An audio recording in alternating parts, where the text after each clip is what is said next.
Dan menteri yang paling gagal memimpin kementeriannya Nadiem. Ya, karena memang dia tidak berada di ruangnya.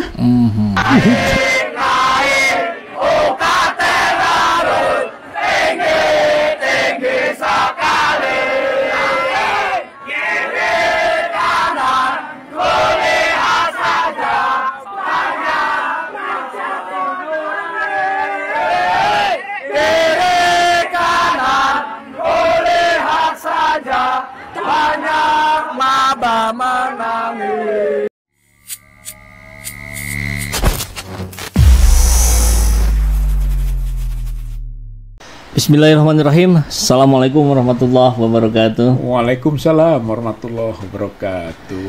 Pak Rizal Fadilah, siap. Sahabat ECET semua, untuk kesekian kalinya kita bersyukur mendapatkan kesempatan untuk ngobrol-ngobrol dengan Pak Rizal. Tapi kali ini saya memang meminta secara khusus beliau dalam kapasitas sebagai tokoh Muhammadiyah, sebagai kader Muhammadiyah. Menurut secara pribadi saya ini harus direspon oleh Muhammadiyah. Misalkan pertama tentang adanya rencana pemberian konsensi untuk ormas keagamaan. Kemudian kemarin ramai juga pembiayaan UKT yang meningkat, bahkan ada yang sampai 500% meningkatnya. Dan kita tahu Muhammadiyah adalah ormas yang terdepan, ormas Islam terdepan dalam bidang pendidikan dibandingkan ormas agama lainnya. Atau lagi misalkan ada PAN yang kita sempat bahas itu tempo hari, berdoa tapi kok membuat kebanyakan orang muak mendengarnya gitu. Ya, saya sejak mahasiswa ya. Mahasiswa berarti tahun berapa, Pak? Tahun kira-kira 79. 79. 79-nya baru aktif kan di. Saya kelahiran 78, Pak. 78. Berarti 40 sekitar 45 tahun yang lalu sudah di Muhammadiyah ya. Sudah di Ikatan Mahasiswa Muhammadiyah. Iya. Kan sudah aktif di sana di samping HMI. Oke, di HMI jadi juga. Masing-masing punya penekanan ya, katakanlah di Muhammadiyah itu orientasinya kepada dakwah gitu kan. Kalau di HMI ya kepemimpinan ya, kepemimpinan Islami harapannya gitu kan. Jadi masing-masing punya happy-nya gitu, punya kekentalannya itu. Kemudian aktif juga di Pemuda Muhammadiyah. Itu di kota mana Pak waktu mahasiswa? Waktu mahasiswa sampai ke pengurusan di Jawa Barat. Jawa Barat. Ya, gitu kan, wakil sekretaris DPD IMM Jawa Barat. Walaupun pernah jadi ketua komisariat Fakultas Hukum. Gitu. Kemudian Korkom, koordinator komisariat Unpad IMM. Gitu kan. Terus ke Pemuda, gitu kan, Pemuda di wilayah, bahkan sampai di pusat. Alhamdulillah gitu kan. Iya. Jadi salah satu ketua di pimpinan pusat Pemuda Muhammadiyah. Waktu ketua umumnya Hajrianto Tohari, Dubes Lebanon. Pak Toha ya panggilannya. Tohari ya. Hajrianto, Mas Hajri. Kalau panggilnya Mas Hajri. Iya. Pemuda. Kemudian di Muhammadiyahnya juga alhamdulillah gitu kan. Di wilayah pernah jadi sekretaris PWM, wakil ketua, pernah jadi ketua lembaga.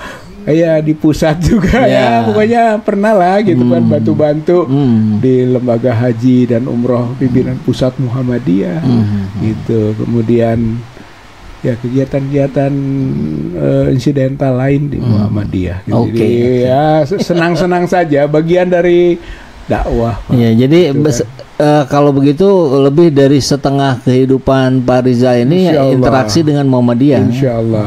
Nah, kelihatannya sepanjang yang dilihat itu baik dulu maupun sekarang gejolak itu tidak ada gitu kan, pada soal-soal pembiayaan, karena satu memang swasta ya. Swasta itu kan basisnya pilihan sukarela ya, berbeda dengan perguruan tinggi negeri gitu kan, menjadi target pertama biasanya seseorang gitu kan, karena biaya negara. Tapi memang sangat ironi kan, negara membiayai. Tujuan negara juga adalah mencerdaskan kehidupan bangsa. Jadi kalau terlalu tinggi gitu kan biaya bagi seorang mahasiswa, saya kira ironi gitu kan. Bahkan akhirnya malah tidak wajar.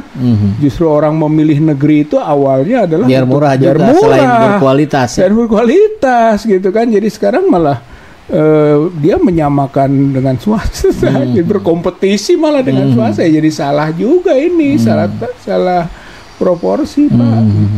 Memang yang agak mengerikan juga statement dari Nadiem atau di bawahnya lah, yang mengatakan bahwa toh kalau kebutuhan untuk pendidikan di level yang tinggi, perguruan tinggi itu tersier katanya.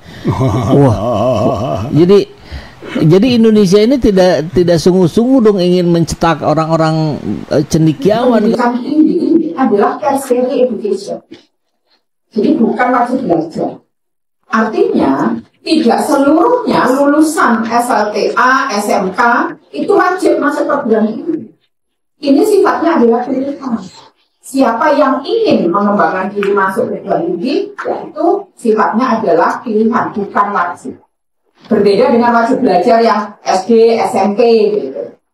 Nah, apa konsekuensinya karena ini adalah tertiary education? Pendanaan pemerintah untuk pendidikan itu difokuskan, diprioritaskan untuk pembiayaan wajib belajar. Karena itu amanat undang-undang. Nah, sehingga bagaimana untuk pendidikan tinggi? Tentunya pemerintah memberikan tetap bertanggung jawab, tapi dalam bentuk bantuan operasional perguruan tinggi. Permasalahannya, dana pendidikan kita tidak mencukupi. Ya, saya kira keliru, Pak. Itu memang Nadiem ini akademisi yang dipertanyakan. Akademisinya ya. Dari sisi track recordnya di ruang akademik. Seperti tadi, tujuan negaranya aja untuk mencerdaskan seluruh bangsa. Bagaimana tersier? Bagaimana kita mau punya kelas maju, gitu kan? Indonesia maju. Kalau misalnya orang-orang yang berpendidikan tingginya sedikit atau tidak primer, gitu kan? Harusnya primer, gitu kan? Apalagi sekarang disebutnya tersier. Gitu. Waduh, tersier sebentar lagi turunkan lagi kuarter. Terlalu merendahkan. Kalau menurut saya itu merendahkan pendidikan tinggi, Pak. Mungkin jadi akhirnya presiden boleh saja tidak berpendidikan tinggi. Gitu. Sekarang saja kan SMA, Pak, levelnya kalau syarat KPU, gitu kan. Karena jadi ijazah akhirnya gitu kan, ijazahnya sembarangan, Pak. Sampai sekarang nggak jelas. Kamu kata dia kan SMA katanya syaratnya SMA. Saya jadi ingat ada sebuah meme, jadi gambar, Pak, pendidikan di Indonesia. SD, gambarnya topi SD, SMP, SMA, nah berikutnya helm Gojek, Pak. Jadi kayaknya nggak usah kuliah, nge-Gojek aja gitu di perusahaannya Nadiem kan. Wah. Iya, ya itu kan juga sudah banyak menistakan para guru besar, Pak. Masa seorang menteri pendidikan gitu kan yang berkualifikasi seperti itu. Bahkan sekarang banyak dinyatakan kan menteri yang paling gagal memimpin kementeriannya Nadiem. Ya, karena memang dia tidak berada di ruangnya. Saya kira ini juga cara memilihnya Jokowi. Ya Jokowinya juga begitu, Pak. Iya. Gitu kan, ya pantas kalau pembantunya demikian. Mas Menteri, jangan jadikan kelinci percobaan sistem pendidikan kita. Saya menjelaskan ini karena ini adalah ironis terbesar. Itu adalah komen yang sangat mencelakakan sistem pendidikan kita. Karena bagaimana caranya anak-anak kita akan kreatif dan inovatif kalau sekolahnya aja tidak kreatif dan inovatif. Kalau sekolahnya tidak diberikan hak dan didorong untuk melakukan berbagai macam eksperimen, inovasi cara pembelajaran, dan hak untuk gagal. Tidak ada namanya inovasi tanpa diberikan hak untuk gagal. Setiap sekolah dan universitas harus mencoba berbagai macam hal dan mereka akan gagal, dan itu positif, itu bagus. Mereka belajar dari kegagalan. Inovasi seperti yang kita tahu, Pak Gita, datang dari kegagalan kecil-kecil yang menjadikan kesuksesan besar di akhir hari. Gitu. Tapi kalau sekolahnya aja tidak diperbolehkan untuk mencoba hal-hal baru, don't expect anak-anak kita akan tumbuh kreatif dan inovatif. Gitu aja deh, logikanya simple aja. gitu. Jadi menurut saya itu adalah komen-komen yang bilang jangan jadikan sistem pendidikan kita kelinci percobaan. Terus apa? Mau diem aja? Angka PISA kita anjlok terus. Bentar lagi universitas bakal nggak relevan lagi buat industri. Kalau kita terus aja kayak gini. That's what's going to happen.